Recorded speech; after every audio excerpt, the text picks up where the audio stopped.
Hello students, welcome back to organised knowledge channel. और आज की जो वीडियो है उसमें हम डिस्कस करेंगे entrepreneur mindset worksheet number 2। EMC की वर्कशीट नंबर 2 है ये आपकी।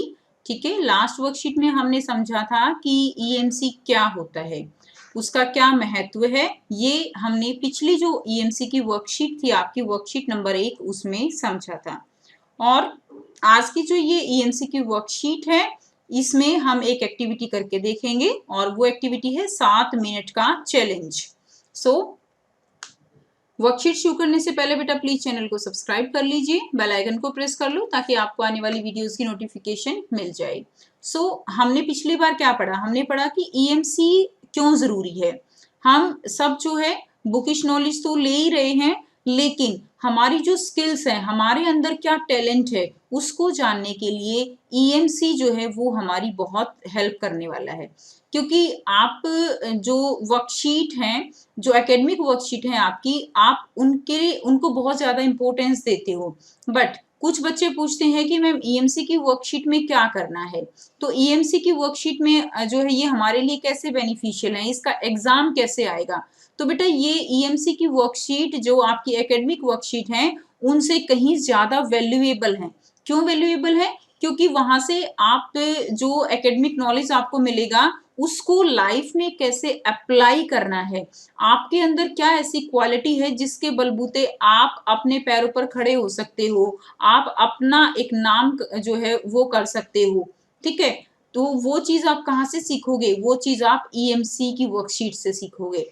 तो ईएमसी का जो होमवर्क है वो अगर कुछ हल्के फुल्के क्वेश्चंस दिए हो तो आप वो कर सकते हो, अदरवाइज ईएमसी की वर्कशीट को आपको समझना, उसको अपनी लाइफ में अप्लाई करना, उसके अकॉर्डिंग सोचना वो ज्यादा जरूरी है। ईएमसी की हर गतिविधि के दो भाग हैं। पहला है गतिविधि करना और फिर उस अनुभव पर सोचना। ठीक है, तो हम जो है अब ये जो वर्कशीट आपकी है इसमें हम एक एक्टिविटी समझेंगे जिसमें क्या करेंगे, हम 7 मिनट का चैलेंज करेंगे। तो हर एक जो ईएमसी की वर्कशीट है उसमें देखिए कुछ ना कुछ आपको नया सीखने को मिलेगा कि आप किस तरह से कुछ नया सीख सकते हो और कैसे उसको हम अपनी लाइफ में उस स्किल को हम इस्तेमाल कर सकते हैं। तो यहाँ पर भी पहले हम क्या करेंगे, भाग 1 है हमारे पास। सबसे पहले हम करेंगे गतिविधि, सबसे पहले हम एक्टिविटी करेंगे। देखिए यहाँ पर आपको क्या दिया गया है, जैसा कि नाम से पता चलता है कि इस गतिविधि में आपको 7 मिनट में अपने आसपास उपलब्ध सामग्री में से ऊंचा और मजबूत टावर बनाना है। तो आपको क्या करना है, आपके पास 7 मिनट होंगे और आपके पास जो भी सामान अवेलेबल है, आप जहां पर भी बैठे हो जो भी सामान अवेलेबल है, ठीक है, उसके अकॉर्डिंग ही जो है आपको क्या करना है, आपको एक ऊंचा और मजबूत टावर बनाना है। आप किसी भी सामग्री वस्तु का प्रयोग कर सकते हो, टावर ऊंचा और मजबूत होना चाहिए। आप यह गतिविधि अपने घर के सदस्यों के साथ मिलकर भी कर सकते हो। ठीक है, तो हो जाइए शुरू। घड़ी में 7 मिनट का टाइम सेट कीजिए, अपने आसपास देखिए और बनाइए एक ऊंचा टावर। तो इसमें आपको यही करना है, आप अपने घर वालों के साथ, जो आपके घर के अन्य सदस्य हैं उनके साथ मिलकर भी कर सकते हो। और इस तरह आपको चित्र भी दिखाए गए हैं, डायग्राम से भी आप समझ सकते हो कि कैसे आपको एक ऊंचा टावर बनाना है। अब यहाँ पर देखिए इस चीज से आप क्या सीख रहे हो। आपको ये खेल खेल में आप ऊंचा टावर तो बना दोगे, लेकिन इसमें आपने कितनी चीजें सीखी। पहली चीज आपने क्या सीखी कि अगर आपको एक ऊंचा टावर बनाना है तो उसका बेस मजबूत होना चाहिए, आधार मजबूत होना चाहिए। अगर आप आधार मजबूत नहीं बनाओगे तो क्या होगा, ऊपर जो है आप ज्यादा ऊंचाई तक नहीं जा पाओगे। सेम कुछ आपकी अपनी लाइफ में भी सीखने को मिलता है। अब बहुत सारे बच्चे जो है बहुत खुश हो रहे हैं कि उनके बिना एग्जाम के ही वो पास हो गए और उनकी तैयारी बिल्कुल नहीं थी, क्योंकि अब पेंडेमिक है तो बच्चे जो है बहुत ज्यादा सीरियस नहीं है पढ़ने के लिए। लेकिन वो इस चीज को नहीं समझ पा रहे हैं कि उनका कितना नुकसान हो रहा है यहाँ पे। क्योंकि ये जो टाइम है आपका बच्चों 9 to 12 जो ये बच्चे एमसी की वर्कशीट देख रहे हैं, ये टाइम आपका बहुत ज्यादा वैल्यूएबल है। यहाँ पर आपका बेस बनेगा और इस बेस के जो है आधार पर ही आप आगे अपनी लाइफ में जो कुछ आप अचीव करना चाहते हो वो आपको मिलेगा। और अगर आपका बेस वीक है, इसका मतलब क्या है कि आपने कुछ जो एकेडमिक नहीं सीखा और आप उसको आगे अपनी लाइफ में अप्लाई नहीं कर पाओगे। ठीक है, तो स्किल्स के साथ साथ एकेडमिक भी जरूरी है और एकेडमिक से ज्यादा जरूरी है आपकी लाइफ स्किल्स। कि आप उसको किस तरह से अपनी प्रैक्टिकल लाइफ में अपने नॉलेज को कैसे उसको आप अप्लाई करते हो और क्या आप गेन करते हो। ठीक है, तो यहाँ से आप देखोगे कि सबसे पहले आपको बेस जो है वो अपना बेस वो बहुत ज्यादा कैसा होना चाहिए, आपका स्ट्रांग होना चाहिए, तभी आप एक ऊंचा टावर बना सकते हो। तो यही स्किल्स होती हैं। क्लियर? अब देखिए भाग 2 है गतिविधि के अनुभव पर सोचना। अब आपने जो है भाग 2 यानी आपने जो एक्टिविटी कर ली है टावर बना लेने के बाद आपने इसके बारे में जो है कुछ क्वेश्चन पूछे गए हैं, वो क्वेश्चन आपको यहाँ पर लिखने हैं बॉक्स में। अब देखिए तो सबसे पहले क्या हुआ, जब आप एक्टिविटी कर रहे थे तो इसमें आपको मजा आया होगा, यानी आपने बहुत ही इंटरेस्ट के साथ ये एक्टिविटी की होगी। तो अब है गतिविधि के बारे में सोचने का समय। तो अब आपने जो टावर बनाया है उसके बना लेने के बाद आपको कैसा लग रहा है। नीचे दिए गए बॉक्स में अपने टावर का चित्र बनाकर हमें बताइए कि वो कितना ऊंचा था। तो बेटा आपको बताना है कि आपने जो टावर बनाया, चाहे वो बुक्स का बनाया है या किचन में आपको कोई डिस्पोजेबल सामान मिला हो, या कुछ बच्चों ने जो घर में बहुत सारे गिलास हैं उनको इकट्ठा करके बना लिया हो, या कुछ बच्चों ने आसपास जो है जैसे आपके पास स्टूल रखे हों। तो इस तरह से बहुत अलग घर आपके पास अलग अलग बच्चों के पास अलग अलग तरह का सामान अवेलेबल होगा जिससे आपने टावर बनाया होगा। तो आपको यहाँ पर उस टावर का चित्र जो है वो बनाना है कि आपका टावर कितना ऊंचा था। ठीक है, तो आपका टावर कितना ऊंचा था, किन किन वस्तुओं से बना था और आपने किसके साथ मिलकर बनाया या अकेले, ये सारी बातें आपको लिखनी है। तो आपको जो ये क्वेश्चन दिए गए हैं उनके आंसर कुछ इस तरह से लिखेंगे। तो यहाँ पे आप पहले चित्र लगा बना देंगे। उसके बाद देखिए आपका टावर कितना ऊंचा था, तो आपका टावर जितना ऊंचा था वो आप अप्रोक्सीमेट लिख दीजिए कि लगभग 1 मीटर है। ठीक है, क्वेश्चन 2 है यह किन किन वस्तुओं का बना था। तो आपने जिन वस्तुओं का टावर बनाया वो आप लिख देंगे। ये है ना सेकंड, किन किन वस्तुओं का बना था। तो जैसे किताबों का जो है यहाँ पे मैंने लिखा है किताबों का। इसके अलावा आपने जो भी चीज इस्तेमाल की है वो आप यहाँ पर लिख देंगे। आपने किसके साथ मिलकर बनाया था या अकेले।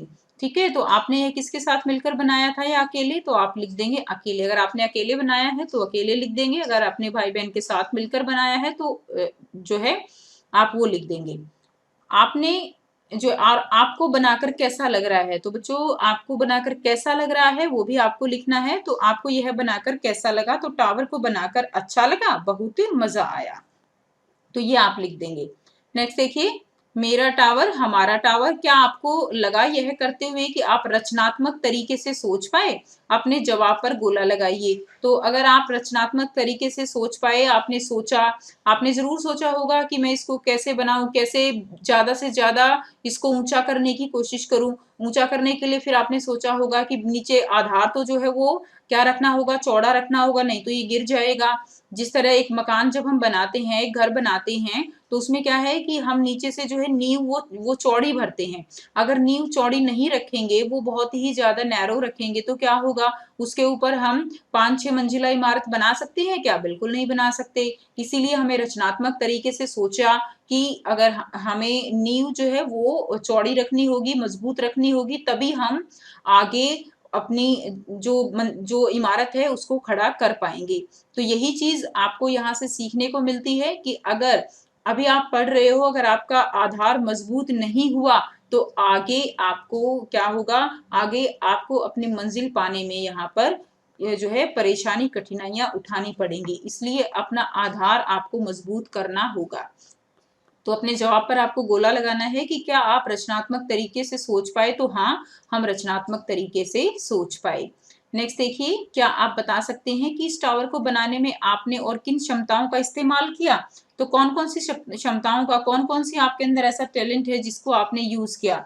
तो सबसे पहले तो आपने यूज किया कि उसकी प्लानिंग सोची होगी आपने कि इसको कैसे बनाएं। तो यहाँ पे हम क्या लिखेंगे, कौन सी क्षमता है हमारे अंदर। पहली तो आपके अंदर है प्लानिंग करने की क्षमता। ठीक है, प्लानिंग करने की क्षमता। सबसे पहले लिखोगे प्लानिंग करने की क्षमता है। दूसरा रचनात्मक तरीका आपने इस्तेमाल किया।